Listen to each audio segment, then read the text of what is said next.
Bem-vindos a esse Congresso de Tecnologia da Informação, essa iniciativa extremamente importante para a conscientização e a conscientização e compartilhamento, né, dessa evolução tecnológica com todos, né? É sempre importante quem lida com informação de qualquer que seja a natureza, esteja sempre sintonizado, sempre atualizado em relação ao que tem de novidades, né?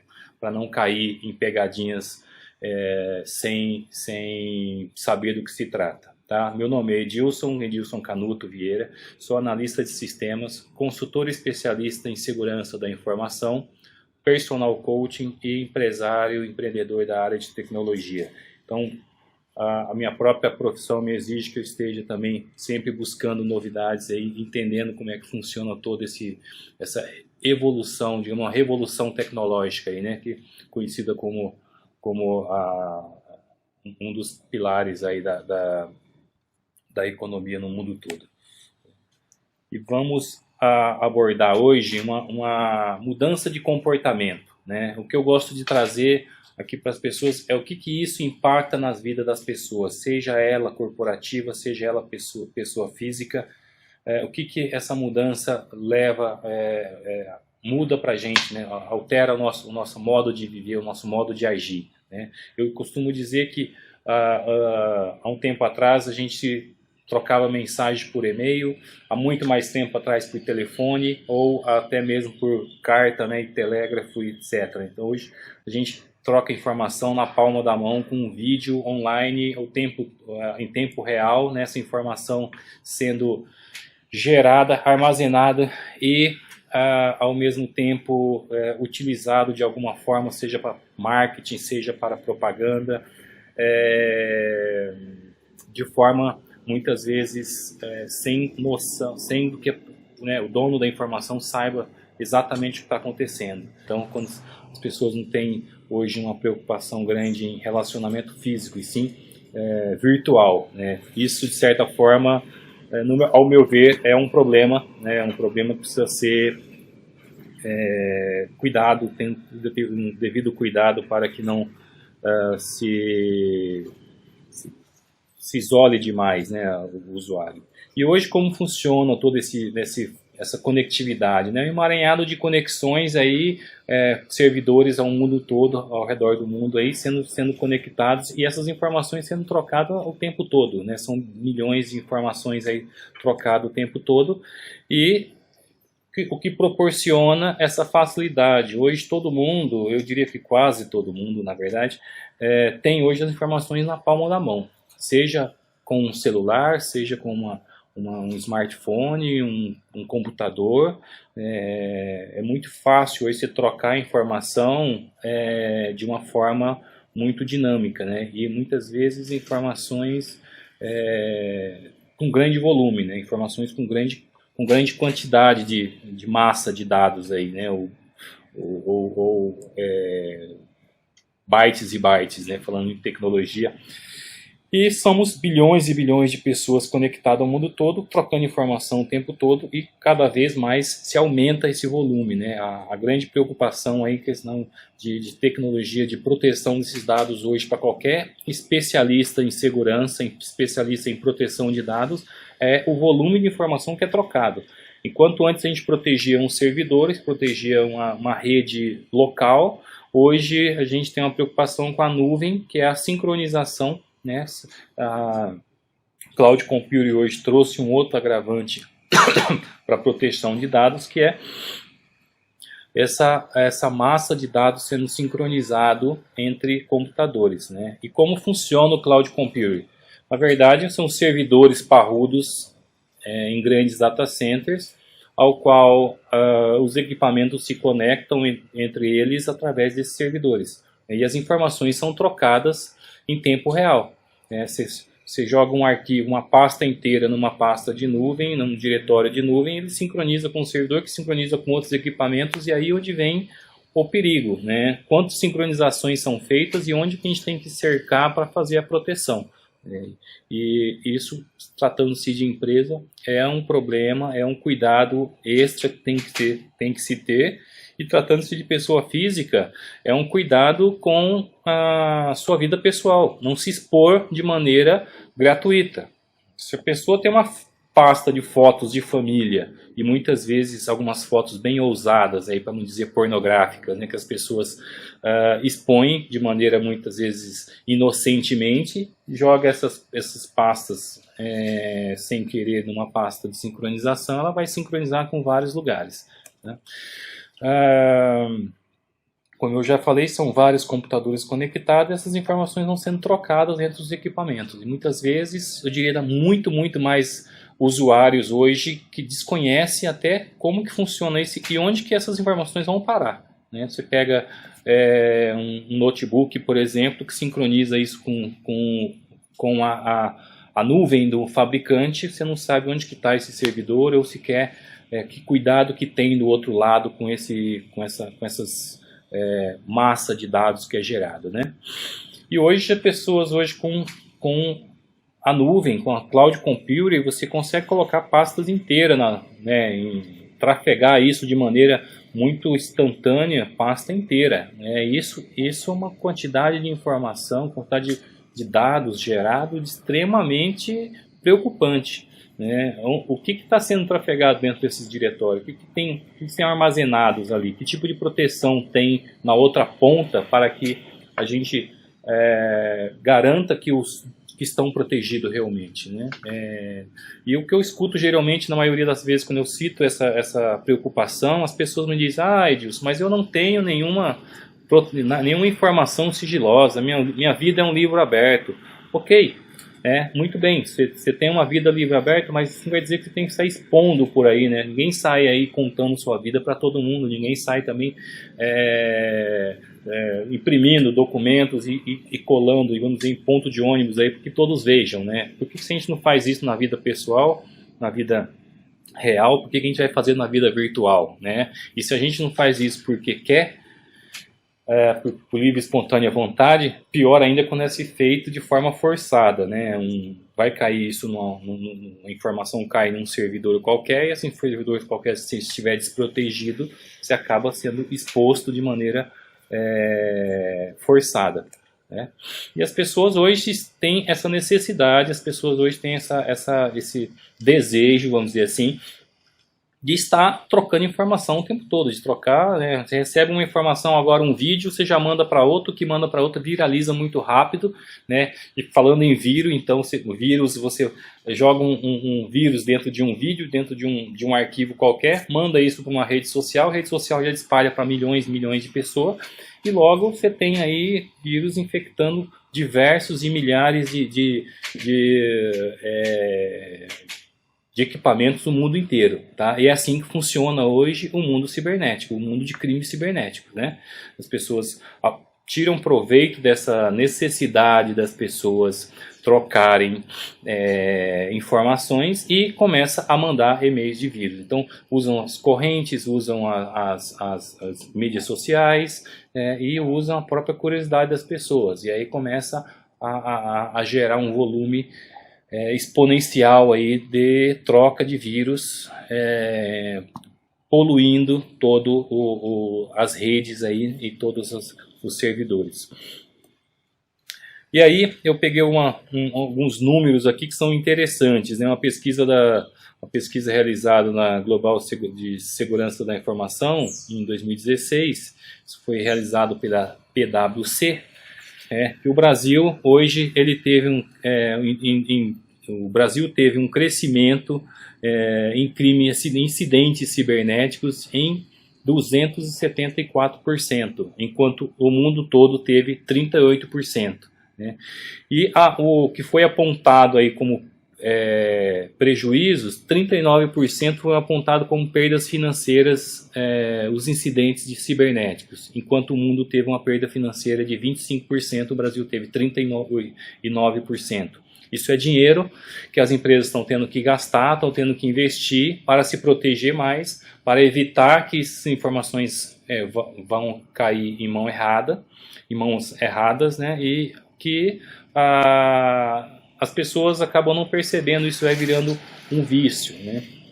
entre 46% relataram impacto relacionado ao seu registro de seus clientes, ou seja, os cadastros de cliente hoje que as empresas mantêm sofre também com isso, né? As empresas têm que se proteger, usar mais mecanismos, mais ferramentas para proteger essas informações dos seus clientes para evitar que isso vá cair em mãos erradas. Isso pode ter uma perda da imagem da empresa, pode ter uma perda, um prejuízo aí para a empresa, seja na relação com o cliente, seja numa relação de até concorrência de mercado, né? Um concorrente que tem acesso a uma planilha, a uma lista de clientes da outra empresa, ele usa isso, obviamente, comercialmente, né? 41% apontaram, então, que os colaboradores ativos são os colaboradores ativos como origem dos incidentes, né? Então, aponta que esses colaboradores faz parte disso também, né? E 73% apontaram que apontam seguro para segurança cibernética. Então, tendo que contratar um seguro para manter essas informações protegidas. E qual que é o impacto? Quando se fala de nuvem, que hoje, ao meu ver é um caminho sem volta, né? Assim como foi com o e-mail há um tempo atrás, há 15, 20 anos atrás, aí, aqui no Brasil, né? Muito mais tempo fora do Brasil, pessoas começaram a utilizar o e-mail como uma ferramenta essencial para o trabalho, né? Hoje a nuvem, a cloud computing, hoje é um caminho sem volta também, né? Você vai cada vez mais se está envolvido, está de alguma forma ligado. Então, quando você fala, vou escolher uma nuvem para utilizar, qual escolher? A mais barata, né? Que tem mais um espaço, menor custo, a mais segura? A questão é, o que você precisa para se proteger? Então, quando as pessoas me falam, qual que é a nuvem que é melhor? Depende, precisa saber o que a pessoa precisa, qual que é o objetivo de se utilizar uma nuvem hoje e buscar o melhor custo-benefício dentro disso, né? Agora, sempre pensando que tem que entender a outra ponta também, né? Hoje eu estou mandando uma informação daqui para um servidor qualquer no mundo, preciso saber como funciona, eu preciso entender qual que é o grau de proteção, qual que é o grau de segurança e onde que estão armazenados isso, qual que é o impacto que isso vai causar se essa informação que eu estou armazenando lá vazar, né? Então, com base nisso, a gente decide qual que é a melhor escopo a ser adotado. Esse servidor ele pode ser um mega data center, uma baita de uma estrutura aí com alto nível de investimento, pode ser um servidor mediano aí que possa ter um custo mais acessível, desde que isso não cause impacto no negócio, né, no vazamento desses dados. E o nível de criticidade vai aumentando, obviamente, com o nível da proteção dessa informação, né?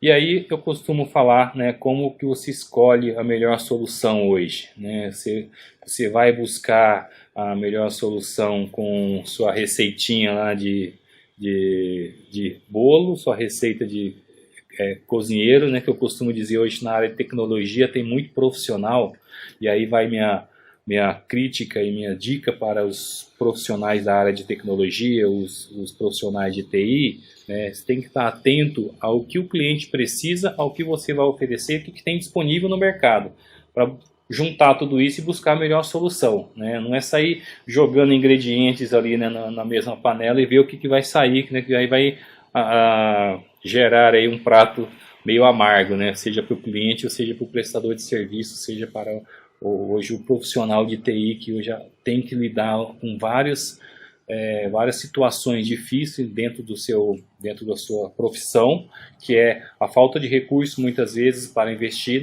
nessas tecnologias, a falta de autonomia para tomar essas decisões e a falta de muitas vezes mão de obra qualificada.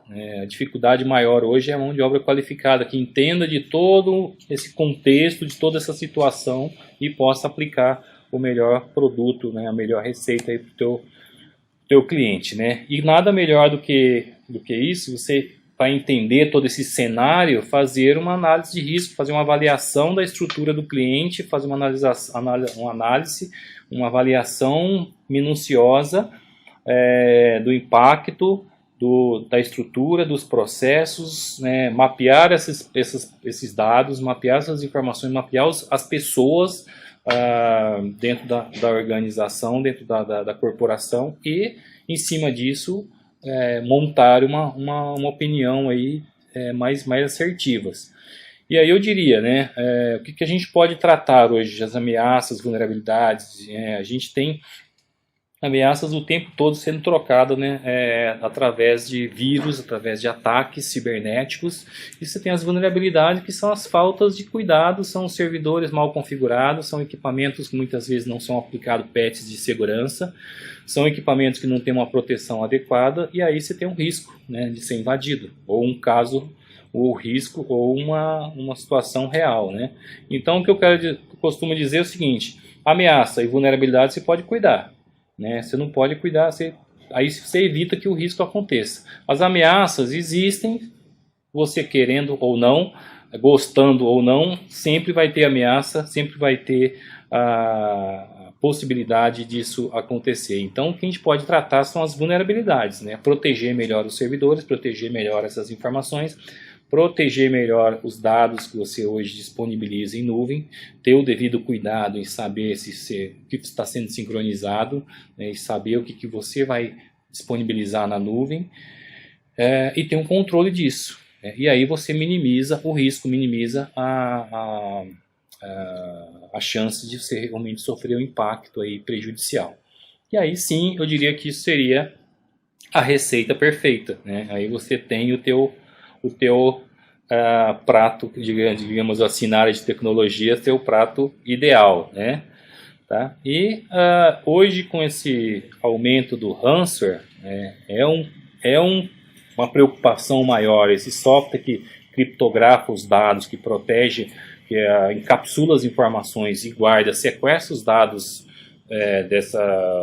de equipamentos e pede um resgate, né? Isso tem sentido mais as pessoas e as empresas têm sentido mais isso na pele, têm sentido isso mais próximo, mais real, quando antes era vírus que não era visível. As pessoas falaram, invadiram meu computador, levaram alguma informação, ou invadiram e roubaram alguns dados. Mas as pessoas sempre tinham cópia, ou então destruía esses dados, a pessoa ia lá e reconstruía de novo, né? Hoje o impacto está sendo muito mais financeiro. A gente tem sentido mais que a pessoa, o atacante hoje ele manda o arquivo de vírus, infecta e fala, eu quero dinheiro para devolver seus dados. Então as empresas estão sentindo muito isso. E por incrível, pode acreditar, hoje o índice de empresas que chegam para a gente agora, com essa situação já concretizada, ou seja, um servidor invadido, a pessoa pedindo resgate, tem aumentado cada vez mais. E quando aumenta esse número de invasões, as pessoas começam a procurar um recurso. E aí, quando chega com a situação já acontecido, já concretizado, dificilmente a gente consegue reverter o quadro, né? Então, a prevenção, a proteção ainda é o melhor caminho e o mais barato. Então, é nisso que você tem que, infelizmente, investir para não acontecer. Evitar que aconteça, que vai ser bem mais barato. Os cuidados que a gente tem que ter hoje dentro de uma empresa. Cuidado com os e-mails, cuidado com o que os usuários acessam. É muito comum as empresas hoje colocar o Wi-Fi. É bonito, eu quero colocar o Wi-Fi para os meus funcionários, para eles acessarem o WhatsApp na hora do almoço. Aí a gente chega como consultor e fala, olha, mas isso não é legal, tem que tomar um certo cuidado, tem que deixar uma rede separada. Não, mas deixa o pessoal usar aí, principalmente empresas familiares, empresas pequenas, eles chegam com essa frase, esse discurso. Não, deixa as pessoas usarem porque não tem problema, né? Melhor do que a gente ficar criando problema aí, dificuldade com funcionário. Né? Só que, pensando em proteção da informação, em segurança, os usuários acabam abrindo e-mail que não deve, seja no smartphone ou seja no notebook, acabam que acessando rede social com arquivos que não devem também. Então, esses arquivos que vêm infectado, infectam uma máquina ele fica monitorando a rede e depois começa a infectar outros computadores, principalmente os servidores dentro da empresa. E aí depois que ele estoura esse acesso, estoura o ataque, né, ele criptografa, encapsula todas essas informações e pede um resgate. E aí já não tem mais o que fazer. Outros cuidados é a quantidade de informação que se sincroniza. Também você tem que tomar cuidado. Você está sincronizando essas informações numa nuvem. Infectou essa pastinha aqui, vamos dizer, esse diretório da nuvem. Ele vai infectar todos os outros diretórios também que estão sincronizando com esse mesmo equipamento infectado, né? Então a proteção aí tem que também ter um certo cuidado para onde manda essa informação e se essa informação, na hora que ela vai, se ela não vai com vírus também, né? Que aí você começa a proliferar mais ainda a dimensão desse ataque, tá? E a pessoa pede esse resgate ou só resta duas situações. Sentar e chorar, perdeu tudo mesmo, vamos recomeçar a vida de novo. Muitas vezes a empresa perde 3, 4, 5 meses de informações, ou paga e reza para que a chave chegue, né? E outra é tentar reverter, fazer uma engenharia reversa em cima desse ataque, o que é situação extremamente difícil de se reverter, né? Então, na maioria dos casos que a gente vê na prática, as empresas, pelo menos que chegaram até a gente, ou pagou ou começou a vida do zero, tá? Então, quebrar hoje uma criptografia é uma coisa extremamente difícil. E aí, o comportamento hoje, principalmente do brasileiro, né? Depois que a situação aconteceu, depois que o desastre aconteceu, eles vêm procurar solução, né? Geralmente é o velho problema aí da cultura. Após a doença estar numa situação crítica, que vão buscar remédio, vão buscar soluções para curar, né? E muitas vezes isso é muito mais doloroso e muito mais custoso do que buscar uma proteção antecipada.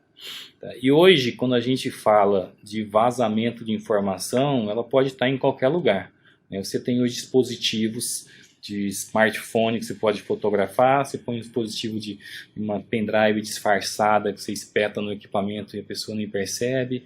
Você tem diversas outras formas de mandar, de se dispor hoje de um roubo desses dados, né? Os dispositivos são muito pequenos e com grande poder de armazenamento. Então, é muito fácil hoje um funcionário carregar uma pendrive no bolso, um mini HD externo ali, colocar num computador e começar a copiar tudo. Então, tem que ter cuidado com tudo isso. Seja da equipe interna, seja de visitantes, seja de terceiros, porque você nunca sabe com quem está lidando, né? O perigo é esse. Tá? Cuidado com os e-mails falsos, com as grandes promoções aí mirabolantes que são os negócios da China, né? Um termo aí popular utilizado é você vê uma baita de uma promoção e já entra de cabeça sem querer saber exatamente o que é. Geralmente por trás disso tem a pegadinha, né? Que é coletar informações, depois a pessoa vai ver o que vai fazer com ela, mas as armadilhas são as mesmas geralmente, muda um pouco a forma de agir, mas o objetivo dela é a mesma, tá?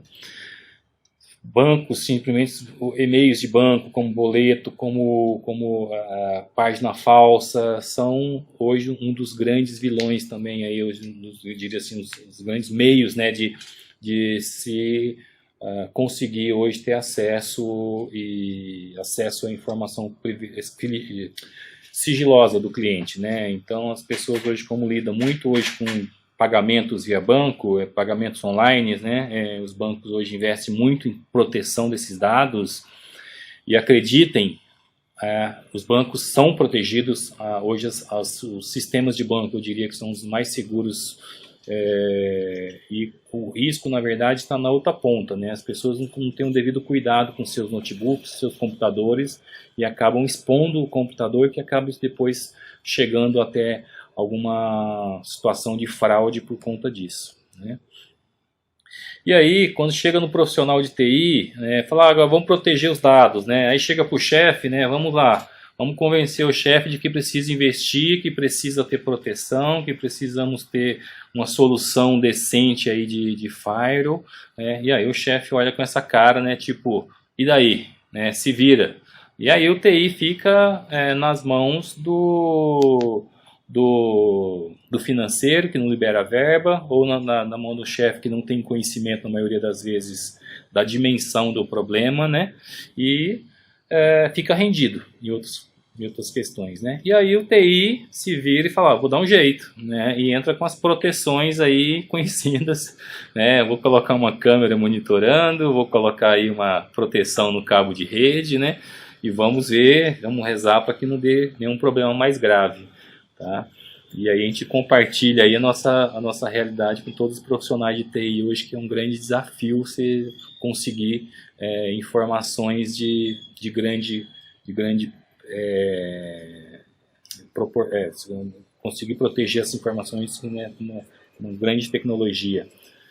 E o que a gente vê hoje, as empresas cada vez mais, né, massa de dados, né, cada vez mais volume de dados sendo gerados, né, e o TI tendo que se virar para cuidar disso tudo, com menos gente, muitas vezes com uma equipe menor e com muito mais responsabilidade, né. Eu costumava dizer que antes você cuidava de uma empresa, de uma estrutura de TI de uma empresa, você tinha servidor, uma impressora e um Wi-Fi. Agora você tem smartphone, você tem mais impressoras wireless, impressora também via cabo, você tem as comunicações de equipamentos mais como TV e etc. Então assim, tudo está entrando na área de TI agora, né? São mais equipamentos, menos gente e menos recurso, né? Então é uma receita aí, diria que um tanto desafiadora para todos os profissionais, né?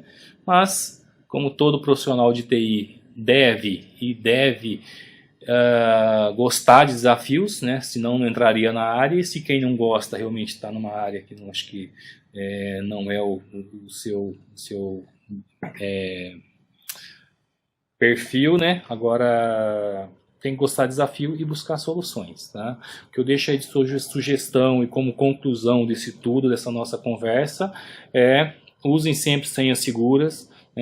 Cuidado com computadores, deixe computadores 100% limpos, sempre usar senhas seguras para Wi-Fi, cuidado com firewall, antivírus, cuidado com redes sociais dentro da empresa, tá? E tentem entender um pouco da ISO 27000, da família ISO 27000, e ver o que a gente, as melhores práticas da ISO que pode ser adequado ao teu negócio, né? E com isso eu me despeço aí e todos tenham um excelente soluções de tecnologia, soluções de proteção aí aos seus negócios. Um abraço a todos.